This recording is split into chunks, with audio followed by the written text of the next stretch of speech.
Hello, beautiful friends. Okay, here we are, I believe it's 8 in our daily embodiment challenge for the month of December. I've got my little ring light on because it is starting to, the morning light is starting to fade. The light is now moving towards dusk on the other side of my house. So I don't have that front light glow of my window right here. Little trick of the trade from one performing artist to other makers and sharers, and maybe performing artists as well. Natural light is so beautiful when you are filming yourself, and it helps you just look flawless and luscious and all of those good things, which are great for self tapes, but also if you are a maker and a sharer, because I know some of you are out there starting your own making, sharing business or community leadership. That's just a fun tip. If you can find a window with some light, it makes the quality of your videos go up in a really lovely, luscious way.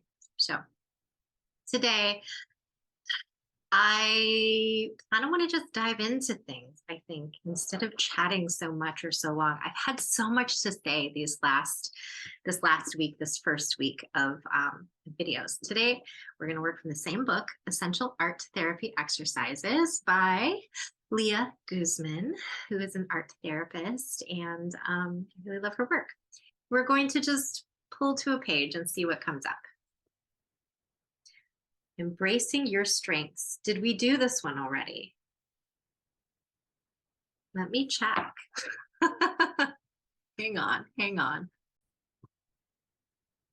Okay, I'm back. I confirmed we have not. We have done Strength Shield, but we have not done Embracing Your Strengths. So we'll do this one today.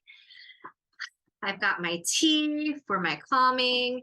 I'm fine that I'm going to chat through this. And I was like, I'm not going to chat so much. I'm just going to dive in.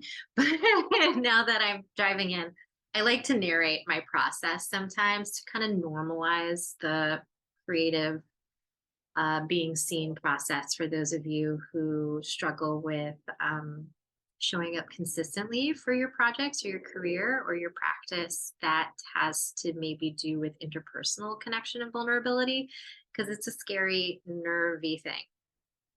So what I am aware of right now is that I have a little caffeine in my system because I had a wonderful lunch with a friend to celebrate their birthday. If you're watching, you know who you are. Happy birthday. And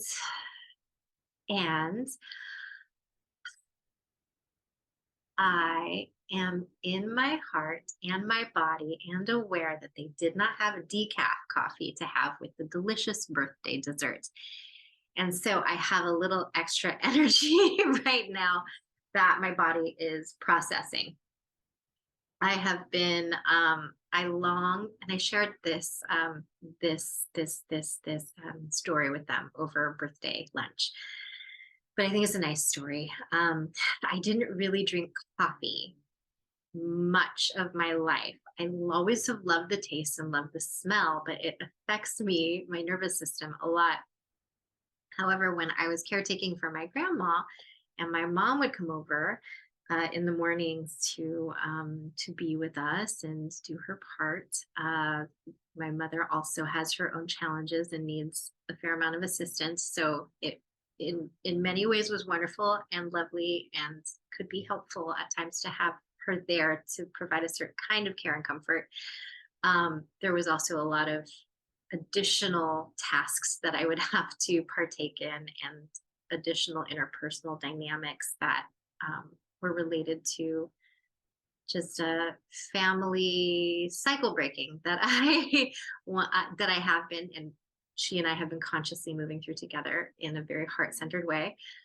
But it didn't come without its challenges. And during that time, I didn't really drink coffee much prior to that, but would sometimes, like on long drives when I needed to stay awake, I would allow myself to grab a cup of coffee or have some, or once in a while with a friend, but my body wasn't able to metabolize the caffeine very well. Yet my mother, one thing she loves is coffee. She loves her morning coffee. It's a ritual she has with herself. She really enjoys like heavy whipping cream or heavy cream with her coffee. And that's something that we would all do together in the mornings, was to share a cup of coffee when my mom was there. And as challenging as some of the time we would spend together was, one sort of nice moment of connection and relationship, even if we had more throughout the day interspersed, it would vary depending on the day. But there was a really lovely connective piece about being able to share coffee together in the morning. And I would often bring over coffee because she likes a particular type and kind. And to be able to have an expressed form of care for one another was that. And my friend also expressed today in a shared their relationship to fond memories and with coffee and loved ones from the past. And so coffee is such an interesting scent, um, and one that I think a lot of us have historical memories with, or even current um, a relationship with, where we connect to it in a really meaningful way of what it represents, what it means. And even as I'm aware that caffeine isn't always the greatest thing to keep us going, there can still be something really beautiful about the ritual of having a cup of coffee with yourself in sort of a ritual morning practice, or even with others and sharing a cup of coffee. A lot of creatives, we will get together and catch up over coffee. so so I just sort of wanted to invite a little bit of fond memories, even when, and especially if sometimes there are other kinds of memories involved. This is something I spoke with my friend about today too, the importance in our healing journey. Like sometimes we do go through these phases where we're healing from our past, and whether that's our upbringing, and or whether it's our early creative development and our training, or whether it's a certain kind of relationship, romantic or friendship or collaborative, that didn't go well and that we have a lot of pain from. And we swallowed a lot maybe of our own feelings at the time to try to make it work, and lived in self-betrayal for, I mean, too long. And then all of that has to come up and out. We get sick with it. It has to come up. It's can sometimes also feel saturating, and there is a sense of being willing to have a kind of experience of illness that healing often can bring about. And in the world of like trauma awareness and responsiveness, there is a tool that that somatics therapists will use called titration, and it's really, from my understanding of it, it's using into the what's triggering, or whether that's the memory or the current content that's really hard to be with, to not dive all the way too far in and just get overwhelmed, but to really kind of like stretch one's capacity to be with the harder things, and sort of allow there to be uh, it's either a leaking out, or a dissolving, or like allowing to, like, my visual right now is the idea of like a balloon, and that you don't just let the balloon go and have it go everywhere, but you sort of like slowly let the air out. And that's sort of what maybe I'm feeling today, is the need and a want to allow myself to let some air out in this session where we're here together to practice. So let's see what this particular day's exercise has to say about embracing your strengths. The benefits are that it builds self-esteem and self-awareness. And the exercise time is 20 minutes. And the materials are journal and pen.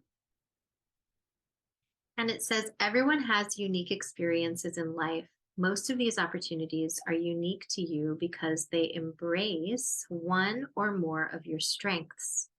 One time, I got to sit in a 4-seater airplane and fly over California. It was a thrilling experience. My openness to adventure allowed me to participate in this encounter. This exercise aims to reprogram our mind into a positive mode. Think about an amazing experience you've had. Was it an adventure or an opportunity? Knowing that you've experienced special events helps you see that life has so much to offer. How this relates to what I was just saying, I think it reminds me of like the coffee chat, and that even if we have maybe a hard past or hard relationship or a hard cycle of time, but there are these moments or experiences of connection, experiences of tidbits of comfort that we can still attune to, even as maybe we are titrating ourselves into being more honest about also the harm and the hurt that we've been through. Healing has both sides of experience when we can integrate that, like, yes, things were hard, and also here's where things were really connective or kind, or established something that I did really value and like. And sometimes we go through phases where we don't feel like we have access to that. And I know that I've gone through phases and still am in some ways going through a phase where I feel like a lot of my emotional content is coming up and out, and it maybe sort of washes away some of the sweeter, smoother, kinder things. So this exercise is a beautiful opportunity for me and for you, for us, to bridge space into more amazing experiences. So steps, let's see. In your journal, write down one amazing experience that you have had. I'm going to read through this and then see how the embodiment wants to come about. Next, list all the positive qualities that you possess. Here are some examples of positive qualities: empathetic, strong, creative, trustworthy, reliable, honest. 3, if you feel stuck, reach out to some friends and ask them what qualities they see in you. If there is ever a time when you are feeling challenged in the future, revisit your list. So I want to go back up to the description. It says, think about an amazing experience you've had. Was it an adventure or an opportunity? Knowing that you've experienced special events helps you see that life has so much to offer. So think about an amazing experience you've had. Maybe we'll start there. The embodiment of an amazing experience I've had. I am now embodying an amazing experience I've had.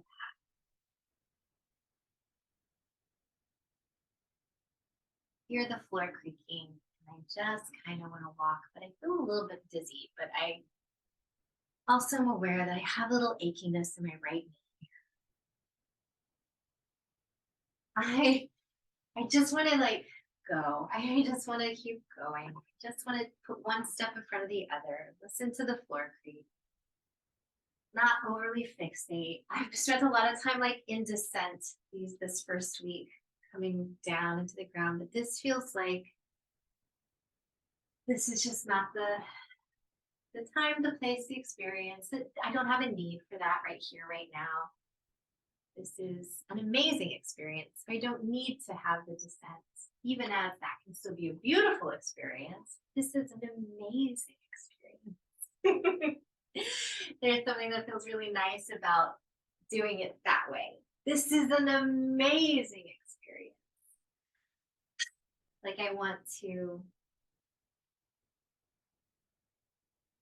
I want to feel that, and so I am. I'm just going to be here for a moment and let myself feel in an embodied way that this is an amazing experience.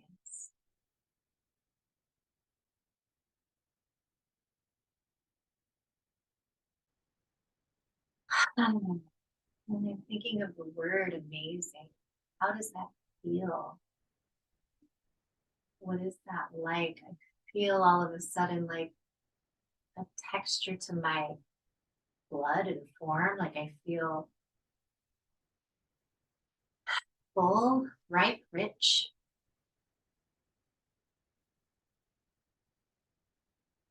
I hear a car racing outside of my apartment.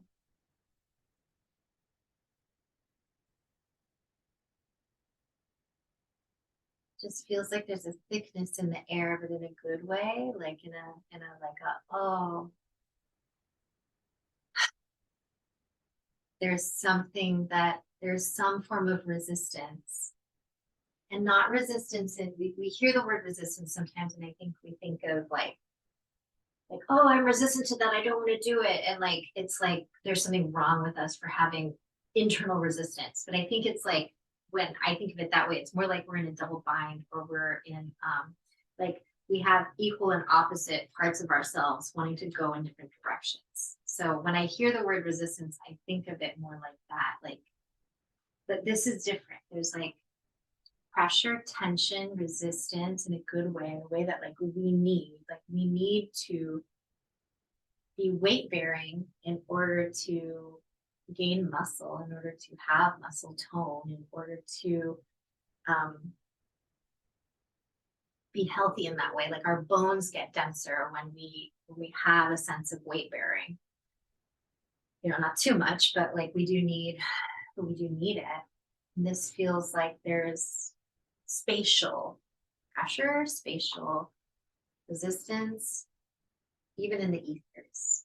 So that I'm not just left in vacancy.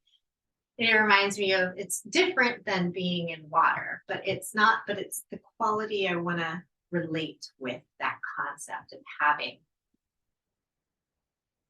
the different experience of being in like just the open air versus being in the water. Like you engage with it a little differently. And this feels like I am in the open air. It's not actual water. And there's something a little bit different about the quality of the unseen here. It feels more textured, malleable, manipulatable. I don't know. I don't know what kind of word that is, but I feel like I'm able to engage with it, to be relational with it, so that there's a form of manipulation that can happen in the kind of way that a potter will work with clay, when you're moving with, listening to, but also manipulating the form of the clay. And it takes a dance and a nuance and an attunement and an understanding of how the clay is going to work, how the wheel spins. So yeah, I am now an amazing experience. Okay, let's see what else wants to come through with this. Was it an adventure or an opportunity? I want to ask myself that. Is this an adventure or an opportunity? It's like both. It's an opportunity for adventure. It's an adventure of recognizing and communing with opportunity. Oh, that one. I like that one. It's an adventure of recognizing and engaging with opportunity. I love engagement, relationship, tension, pull. And then back to that, we did this the other day too, this sort of like the tension of holding your form in partner dance. You have to have the tension. You have to have two forms in order to communicate. You have to have tension for communication. There needs to be form and resistance in order to have intimacy. And boy, do I love creative intimacy. Thanks for being a part of that with me. Okay. Knowing that you've experienced special events helps you see that life has so much to offer. I want to experience that. I am now experiencing all that life has to offer. And I'm just going to breathe that in. And this feels like some sort of like interpretive dance movement thing wants to come through. So we're going to just let that happen.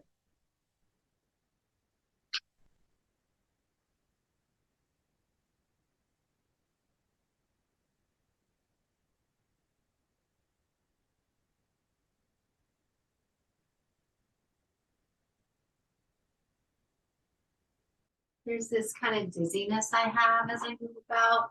It feels like a very practical dizziness, in that like I have some neck pain. I'm going to go to the chiropractor in a little bit. I get a little like I get headaches and sort of dizzy spells sometimes. This is something I've had since I was a really little girl. I remember when I was really little, I would have so much physical body pain. And then like, you'd have to like, when you go to a restaurant, you're waiting for your seat and you'd have to like stand up and give it to someone who's older than you. This is at least how I grew up, what we were expected to do. But I remember being like physically in so much pain and having such a hard time standing. I understand now that I have like systemic hypermobility. I'm not like diagnosed by a doctor, but I have spoken with like different chiropractors and healers and whatnot. And from my understanding, there's different kinds of hypermobility, right? And there's a lot of different kinds of systemic hypermobility that especially that are very common in dancers, but that happen in general populations where it causes a lot of problems and it can lead to all sorts of other symptoms as well. And this feels like it really important to bring into this embodiment right now. So I'm going to like, let that be part of my experience. It feels really important to like honor that, to hold that, to not pretend like it's not part of it.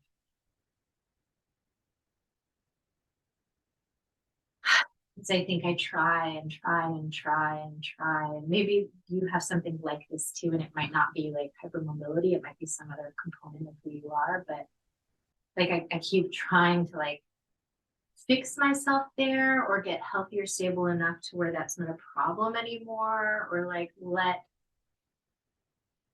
there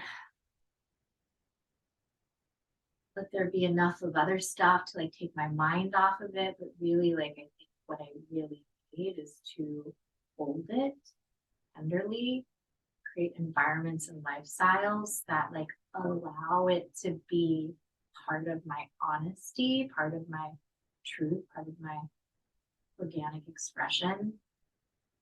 And I think that what's hard about that is that like if I'm really honest about what that means, like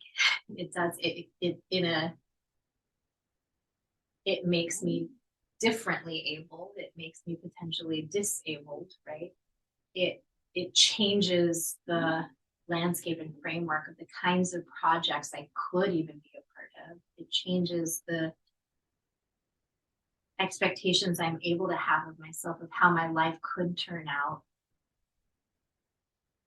But if I have this idea that this is just a phase or there's something broken here that can be healed, however much truth or untruth there is to that, because I know there's also like epigenetics and whatnot, where like, our gene expression can change and shift on what we eat and how much stress we have and all of that kind of stuff. So like understanding that's part of the factors and facets and how beautiful. And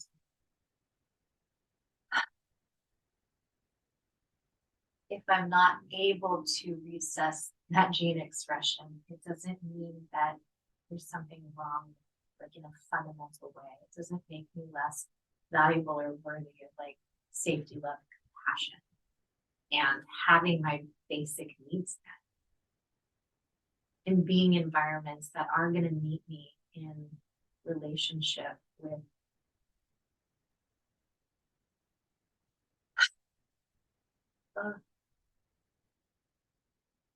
I can't, it's not that there's a word that wants to come through, but it feels like I can't say more than that. I have to not keep speaking it out for you to receive instead. So I'm going to do that.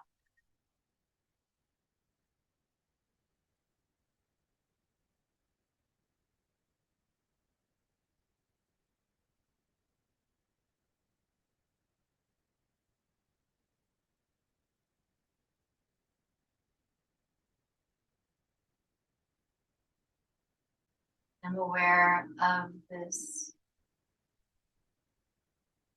sort of going back and forth side to side. I'm aware that I feel a little wobbly, that my eyes are closed. I'm aware that the floor is still creaking and my back feels a little like, I'm aware that my spine maybe is more, it has more suppleness than most spines. Like there's more mobility. It's not as sturdy, it's not as straight, it's not as secure. And I just want to like stand here and like put my hand on the top of my head and then like reach up through the top of my head while I push into the floor. And then release that, and just do that a couple of times. You know, this is also like a somatic resourcing tool to help those of us who are in collapse mode, like from the nervous system standpoint, where we collapse. So feeling the floor, being able to push into it, and then reach long without over extending, without hurting yourself, to let it be like a gentle experience and expression. Can be really helpful. So if you want to join me in this, you're welcome to. I'm just going to close my eyes and do this for a while until I get what I need out of it, or until it changes.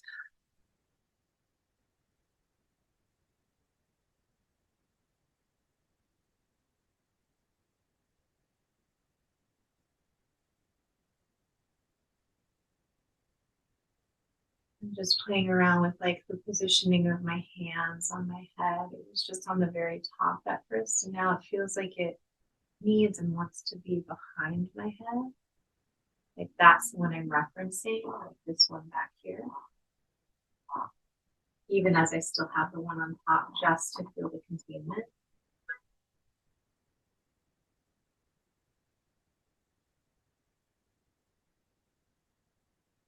And now it's like I want the one underneath, like under my occiput, my occipitals. The occipital joint is the joint between the base of the head, the occipital region. I don't know if what's your occiput? I don't know that it's an occipital joint or if it's just the occiput and the occipital ridge. I can't remember. It's been a minute, but it's like the base of the skull back here. It's when, you know, you get a massage and your massage therapist puts their hands underneath your shoulders and then pulls their fingers up along your neck and then like kind of pulls your head, like traction, it's called. Feels so good. You have someone to do that for you, have them do that for you, and you can trade. Such a good feeling. Shift. That's such a good feeling. I guess this still feels like it's part of it. That's such a good feeling to have somebody give you traction. So they put their fingers underneath right here, and then they pull up along either side of your spine in the fleshiness, all the way from between your shoulder blades up through the sides of your neck. And then the fingers sort of grip a little bit, and then they can pull gently as your head is cradled in the palms of their hands. So your head is here relaxing, and then they use their fingers like this to just lift up a little bit into that occiput, into that joint, that region right here.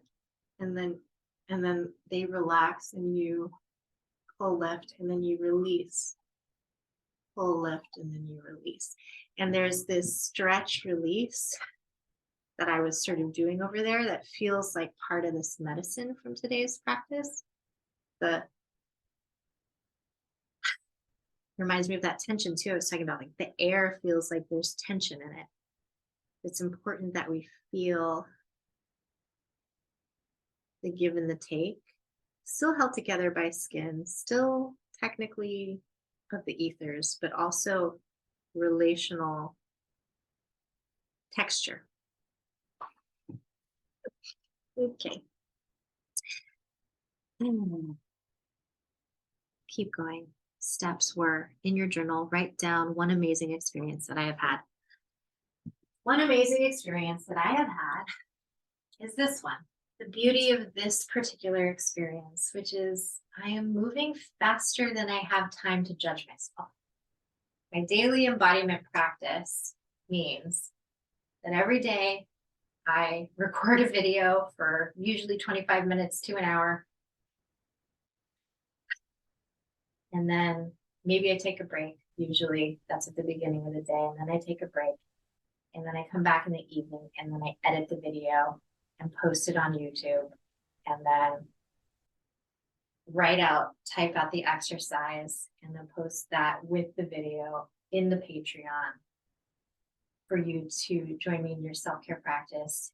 And then if I have time and availability and stamina, I take sections of the video and I pull from that and I create reels.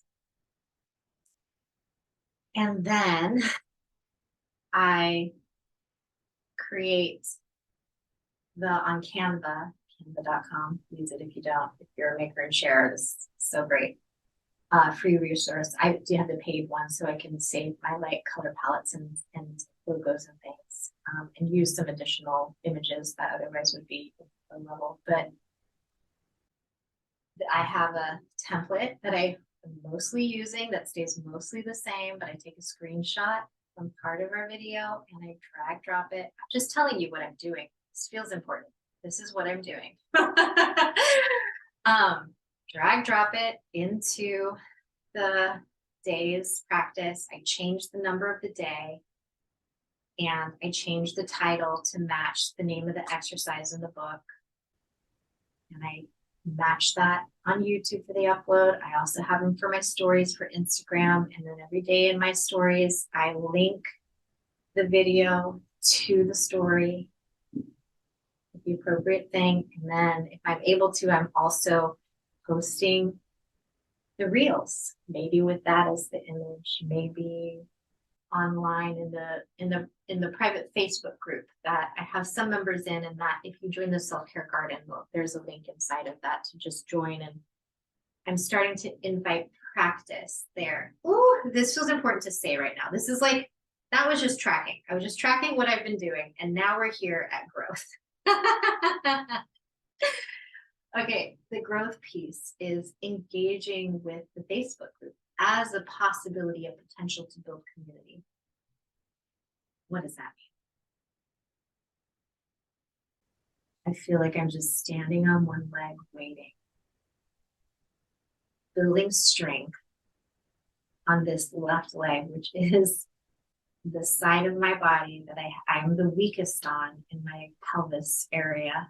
I have like tendonitis in my knee from like not engaging my glutes correctly, dancer stuff, injuries.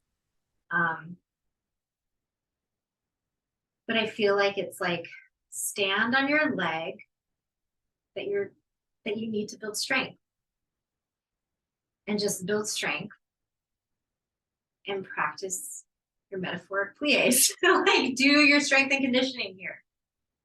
What is community building? Do your strength and conditioning. What does that mean? Practice showing up and inviting connection. What does that mean on a very practical, fundamental level? Get used to saying who you are and what you do and inviting other people to tell you the same about them.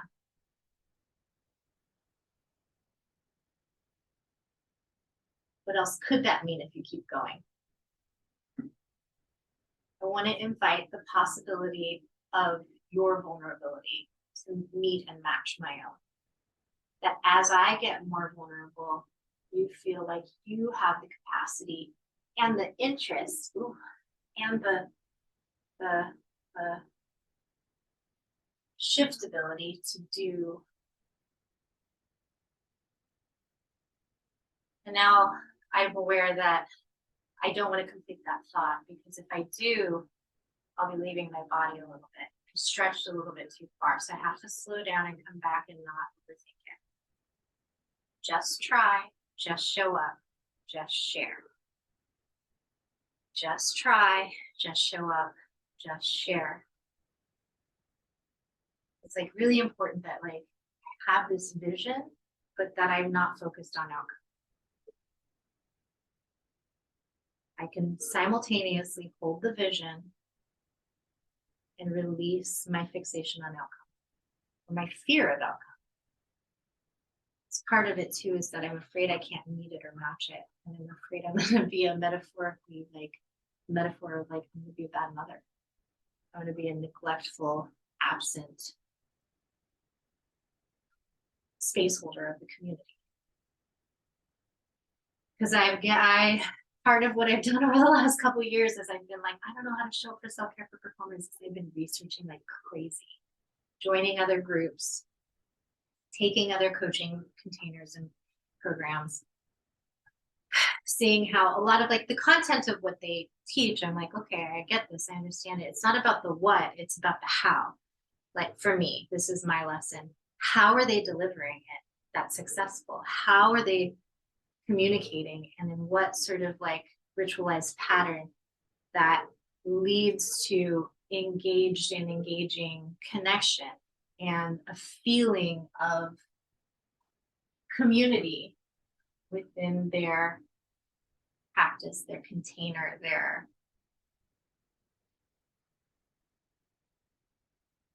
I want to say like public, both public and more private group conversations or invitational, engageable resources.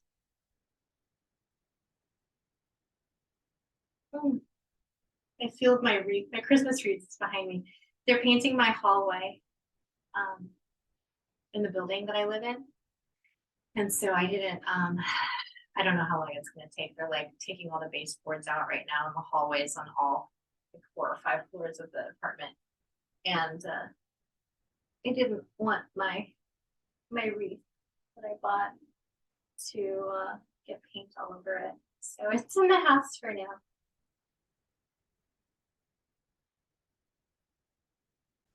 Feels kind of nice, but I can smell it. I can smell like pine, evergreen. It feels like I want to keep just telling you about random stuff and like let my body figure out what it's going to figure out. Like it's doing something and it's important that I don't really tell you about it or track it. And I just practice like letting my body do its thing while I'm just kind of chatting. Just kind of chatting. It doesn't even matter what I say or don't say to you, but what's the matter?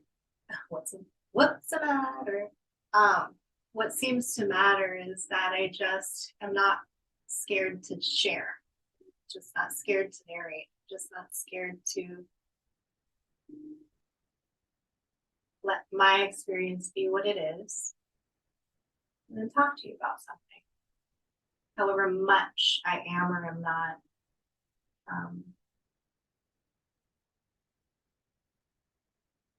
referencing something that might pertain to what's going on. I'm not hiding what's going on. There's clearly something happening here with the left side of me, but it's not where my focus is, even as I allow it to organically do its thing. Like there's nothing wrong with it. It's like stretching right now. That's okay. And then in the meantime, I can take care of what I need to take care of in like a very mundane, practical way. In a way that also helps me to feel connected to the seasons, the cycles of the year by changing the wreath on my door. Every cycle and season, that helps.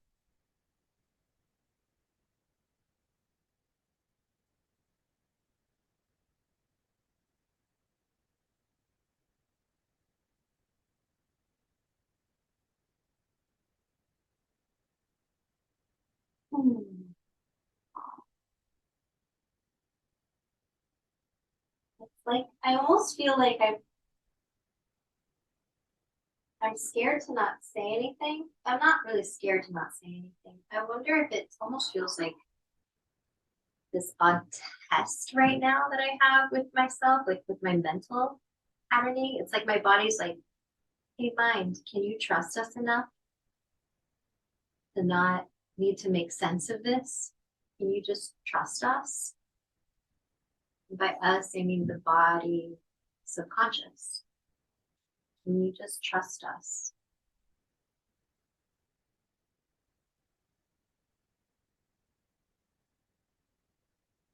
Trust us to guide, trust us to lead.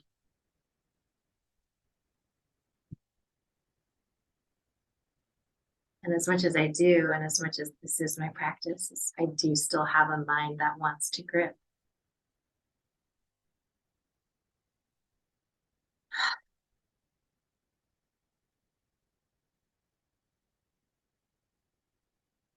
Mm-hmm.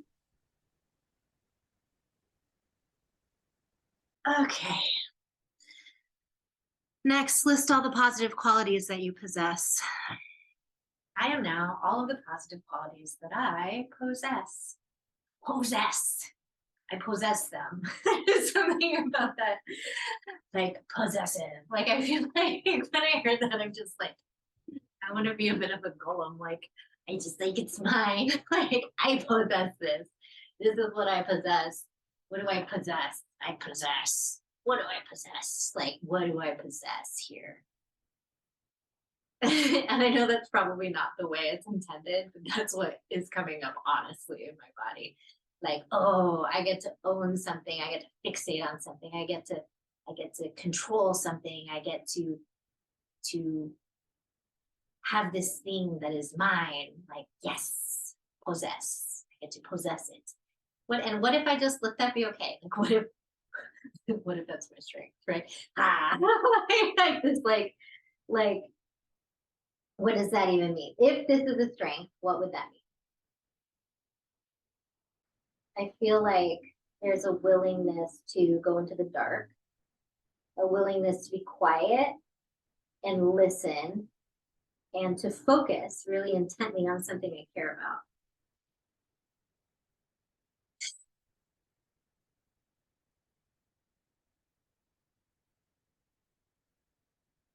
There's something that feels really like pure hearted here. Like if instead of possession, it was like devotion, what am I devoted to? What are the qualities that I feel devoted to fostering? Oh, and then I like want to like tip over to the side on this left side. And I want to put my head down and I kind of want to do that here in a way where you can still kind of see me. But my head wants to come down.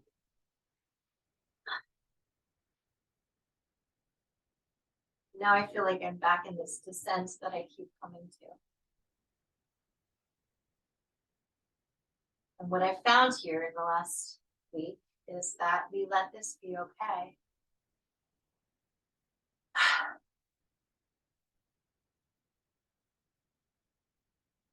Because when we go into a freeze mode, when we go into shutdown or collapse, which I know I'm prone to, all of the therapists that I listen to that integrate the sort of somatic understanding of the body, letting the body integrate and lead the ways that you can't rush someone out of collapse. You cannot force someone on a freeze.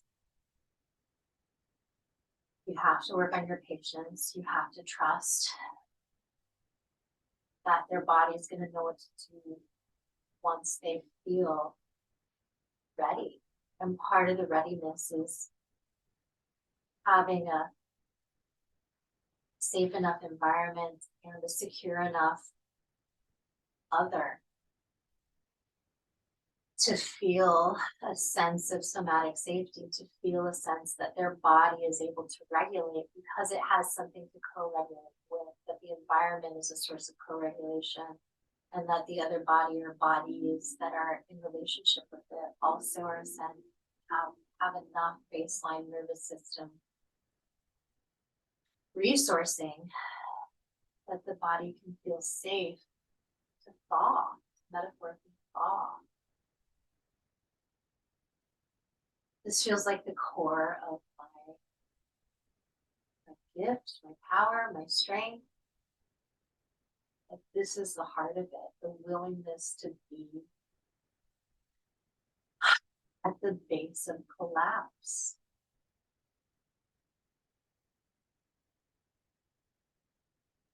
The basin of grief, the base of collapse, the under thing, the what's underneath part,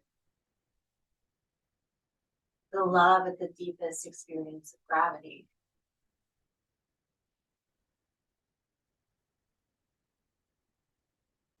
It's like under the hard and heavy, not trying to push it back up, but letting it take its time.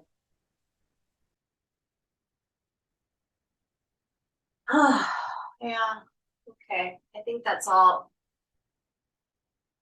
that's going to come through.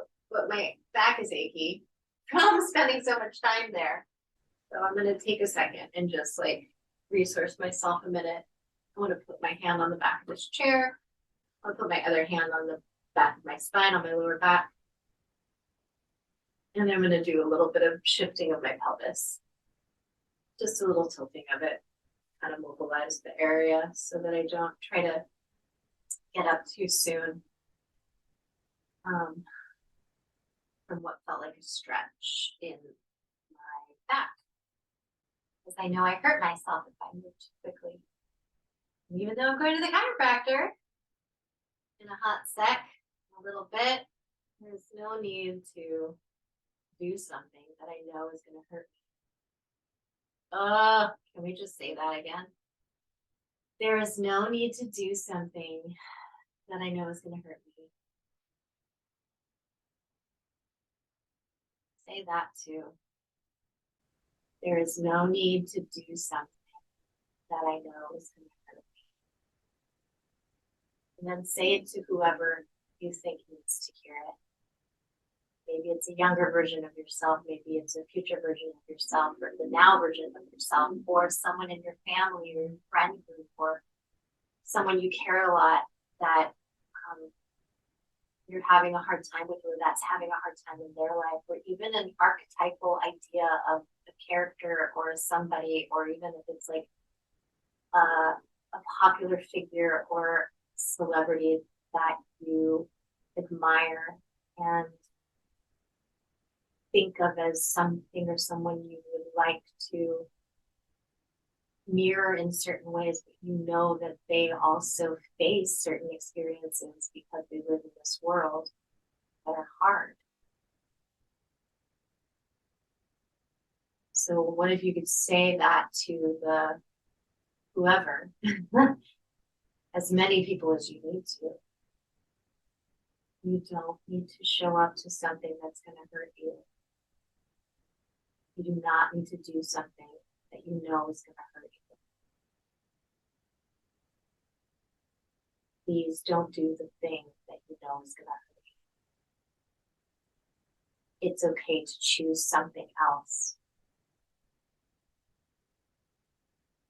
Something that you know isn't going to hurt you. And sometimes we do need to take a risk, right? So this isn't that like we were hurt once and then we never want to go near the thing that offers connection again because we were hurt, which you know, some of us do have those patterns, and that sort of like avoidant attachment where love or opportunity or connection has meant pain and hurt and loss to such an extreme degree that we just don't want to feel it ever again. If that's you, like my heart to you, and I'm so sorry you've been through what you've been through.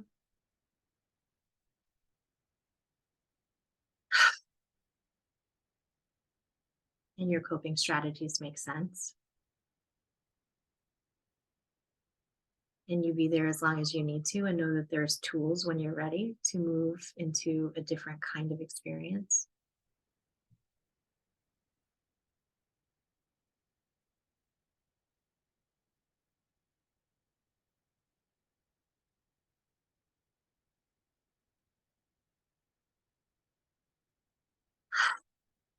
Okay. So number 3 was, if you feel stuck, reach out to some friends and ask them what qualities they see in you. That's such a beautiful exercise. So if you'd like to feedback to me, you're welcome to as well. If you feel like a friend, if you feel like you could offer some qualities to me, positive qualities about me, I want to invite that feeling of friendship and connection. Feel free to drop that in the comments. If there is ever a time when you are feeling challenged in the future, revisit your list. So if there's ever a time for me when I'm feeling challenged in the future, I can come back and rewatch this video. And if there's ever a time when you're feeling challenged in the future, you can come back and watch it again too. And you can also, if you have your own self-paced practice where you do this either as the writing assignment that it lists as, or your own embodied expression, and you choose to record it somehow, whether audio or visual, you can always come back and see that. And if you want to really stretch your capacity, and this is a big stretch for me, but in my private Facebook group for self-care for performers, which you can access through the joining the self-care garden through Patreon, there is a space that I am intentionally beginning to cultivate and craft there. I've had the group for a while with just some personal friends and former students that are in there, and yet it's been sort of in a holding pattern and on simmer, and I don't think anyone other than me has posted in there yet. But I want to invite that to be a possibility, to be a little bit of cauldron of community connection, a little bit of space where bits of you and me and all the others who feel like they want to practice both in their own self-care practices, but also as they discern and discover more about what feels like a self-caring relationship to themselves and feels like a place of truth and authenticity and vulnerability that they want to connect from in a consciously relational space. And none of us are ever perfect, and we can practice together, bridging space into more relational well-being. I would love to invite you over there to join that. So you can access that link through becoming a self-care garden member, and in all the posts I'm posting on a daily basis, which has the printouts for the practice for the day. There's also a link to join the Facebook group, the private Facebook group, and I can just approve you into that. So I would love to see you over there. Questions for discussion. Is there a connection between the experience and your talents? What does that even mean? Is there a connection between this experience and your talents? Let's ask, shall we? Is there a connection between this experience and the talents? Oh, now the right side of my backs up. There's part of me that feels like it wants to throw a tantrum and be like, no. No, there's not. There's no hope. There's no hope for you. You can't go there. You're not allowed.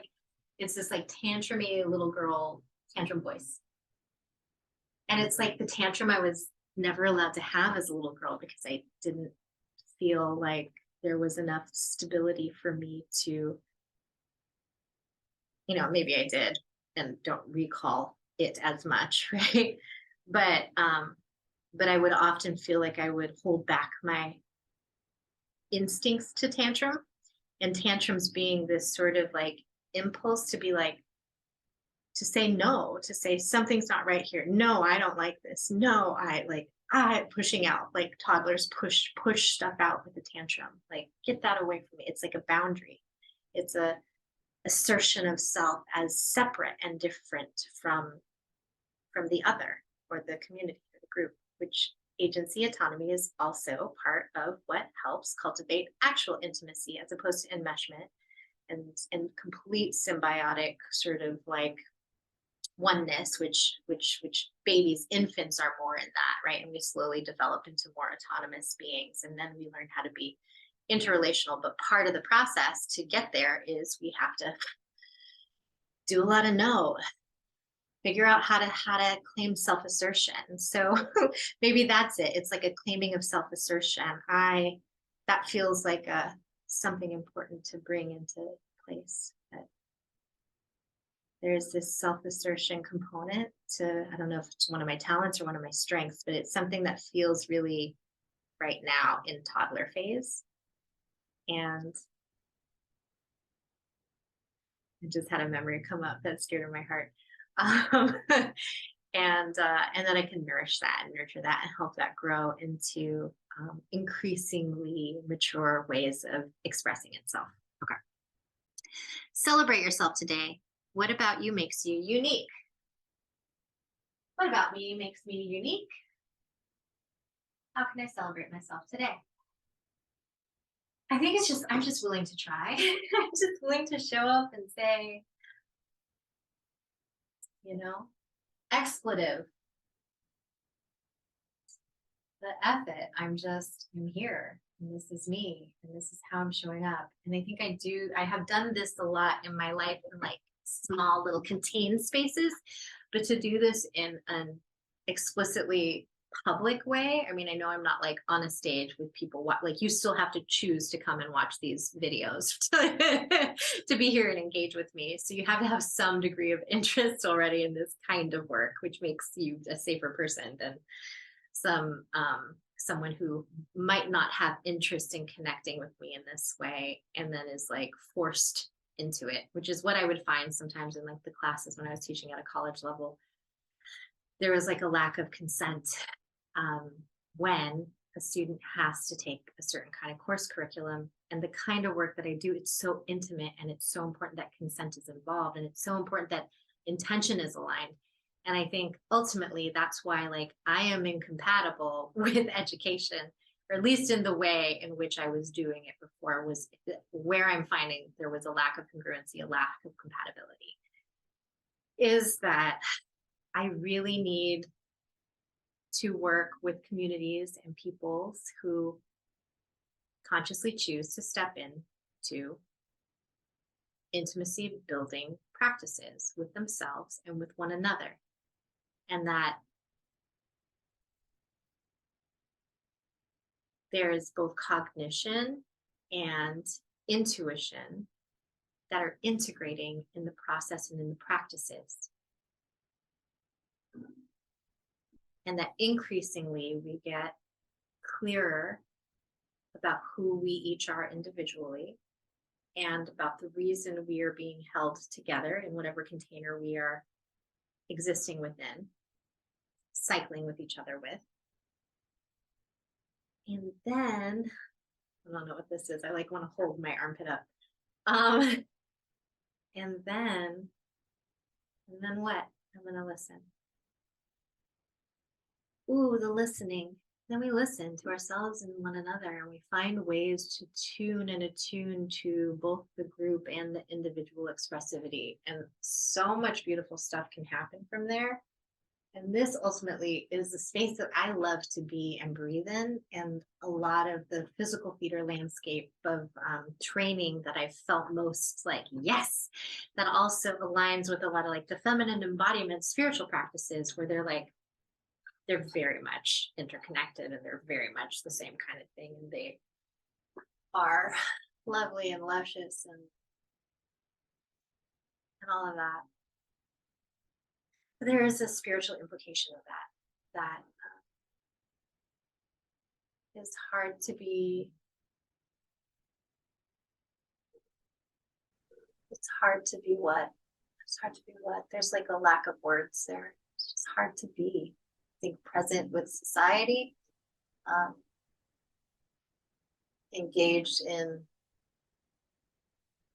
industry or commerce or business from there. There's like it's different, it's sacred, it's spiritual.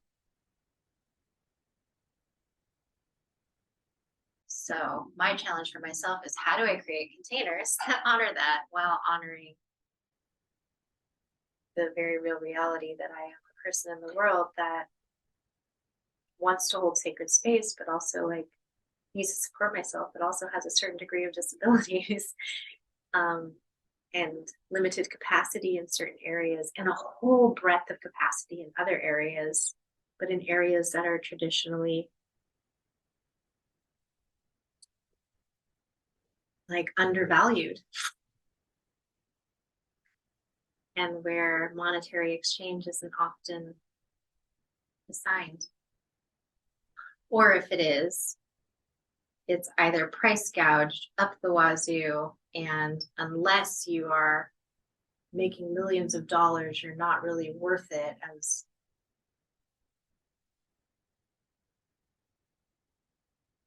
what as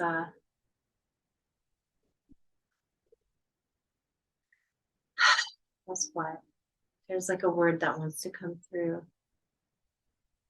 not like topical, but it's sort of like I don't know, something. There's this space here that feels like the line between why we do the work meaning this embodiment work, but the work also meaning as a performing artist, like why do we show up to the work? Or as a business owner, if you're like a community leader and building like a coaching business, because ultimately this is what I'm doing. I find some of you also who follow my work also want to or are already have been in that space as well, some form of like community leader, soulpreneur, performing artist that wants to integrate more of that into their business, or someone with a business that wants to understand more about the performance elements and the interconnection of like artistry and craft with embodiment. There's a freeze here again, like a frozenness. And what do we know about frozen? We just sit with it, we let it thaw. We don't push or rush it. And it feels like that's like a big, there's something big in that content. Like that's not a today thing. That's like let's know that's here. That's going to be an iceberg with a lot of this content underwater. And we are going to know that's there. We're going to love it. We're going to let it be frozen. We're not going to pretend it's not there. We can come back to it, attune to it. It might show up again throughout this daily challenge we have for the month of December. It might be like a multiple year kind of experience. It feels really big and dense. And it's okay that not everything needs to be fixed all at once. I think we have this feeling in society at large, with the capitalism and the hustle culture and the keep going, and Western society being such light worshipers, like we just love light and love and light and hope and joy, and like working out in that way. We have a harder time. This isn't everybody, but culturally we have less acceptance, awareness, or willingness to be with darker cycles, with death cycles, with grief practices, which is so much of what I bring into my containers, the willingness to be with you there.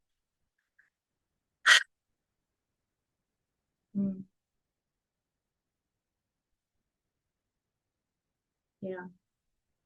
It's the willingness to be with you there.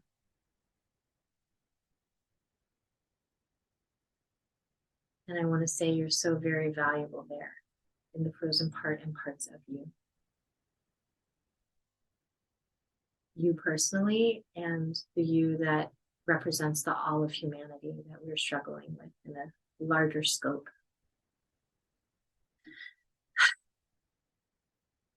There's a lot that feels frozen. Can we learn to hold it for ourselves and for each other?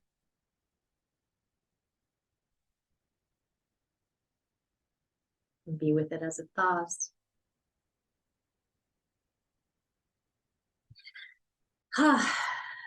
Thank you for joining me. I have been getting lots of requests for meditations. So I have been in resistance a lot for making those, but I am feeling the more I do these daily embodiment practices, the more I feel like I have access to internal resources where I'm willing, able, ready, connected enough to start to take action steps in that direction. So I don't have a timeline for that yet. I'm focusing on continuing to show up with my daily embodiment practice for the remainder of the month. And just know too that if this is a wish that you've sent to me, that I've heard you, I honor you, I love you, and I will keep keeping on with moving into a way to deliver meditations for you to be able to journey with, connect with, attune to, that will help connect you to the seat of your creative soul, so you can be soul rooted for organic creative bloom, and that you can feel more connected to the business of belonging, the relational capacity for being involved in giving and receiving in healthy, exchangeable ways, in ways that feel like they're mutually beneficial, because a lot of us are under earners, overworkers, and are very tired. And so I want to cultivate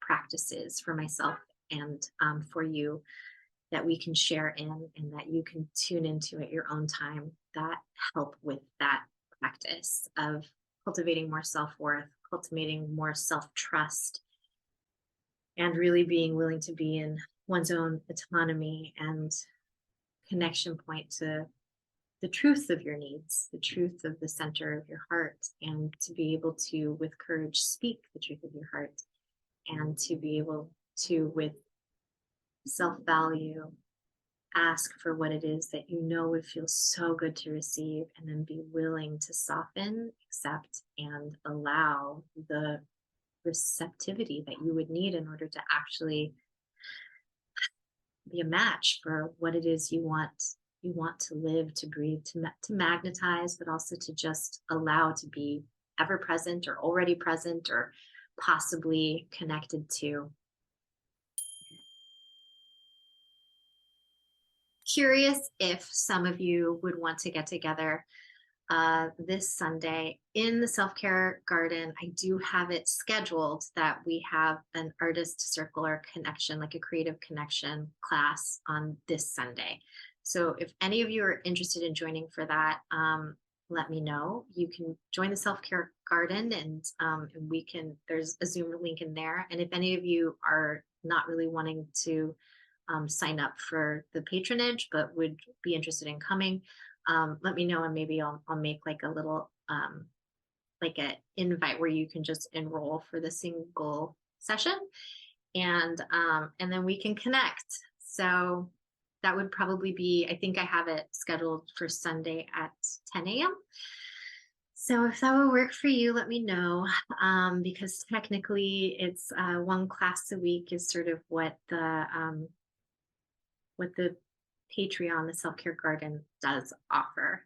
And I do have one new patron, and yet I'm finding I can't tell for the connection points of us and what self care for performers is and wants to be and become, how much of it is really like, I put out content, you connect to it at your own self-paced pace, and it's your self-care. You connect to it when you connect to it, and that's what you want, a digestible form where you feel like you can be in relationship to these practices in the privacy of your own privacy, and how much it is also building relational connection points. I know I have the Facebook for that. I know that the opening up these classes or circles is another way that can happen. And ultimately, I'm thinking about too, in the new year, starting some sort of cycling together. And I don't know if that's like a in-person thing or if that's an online thing. But I think it is like an intentional, maybe like 6-week, 8-week, 12-week something where a group of artists, creatives, makers and sharers, soulpreneurs come together and practice embodiment and vulnerability, creative intimacy practices to connect deeper to themselves, yourselves, and for us to be able to share and witness of one another and build relational trust over a durational amount of time. So things that I've seen work with that is that you meet once a week or once every other week for practice together or for sharing and coaching, and then also have like a private group, maybe in like Telegram or one of those apps where you can be in like a group chat, and then creating a group chat where those of us who are cycling together can practice sharing bits and pieces about how they're doing in between sessions. So if that's something you're interested in, I would really love to know from you what about that would be interesting to you, what would draw you to it, whether there's a specific something that you want to work through, or whether it's really just about being in connection with others who are doing similar kind of work, or combination of those things. So I'd love to know. So if you're interested in that, shoot me a message and let me know. Oh, I'll just tell you what my email is. It's selfcareforperformers at gmail.com. So just send me an email and let me know. And I'll work on, like, the tech stuff gets overwhelming for me, but I'll work on, maybe I can create like a waiting list or something like that for people who are interested in that. A way you can like sign up online and put yourself like on a waiting list. But the tech is like, how do I do that? How do we make that happen? I get a little like, too much. It just becomes too much. And so slowly over time, I'm building my resourcing and resources and like how to be a business, which is like 90% communication and clarity around like the why. So the why and the how much and the who with. So if you want to contribute to the why and the, even let me know how much would work for you and the who with, and what kind of exchange. I would probably do like a sliding scale and have some like scholarship based for needs based access, so that those of you who are interested, who might be limited on your resources, still feel like you have access to come into connection to community. So let me know what you think, and I'll see you tomorrow.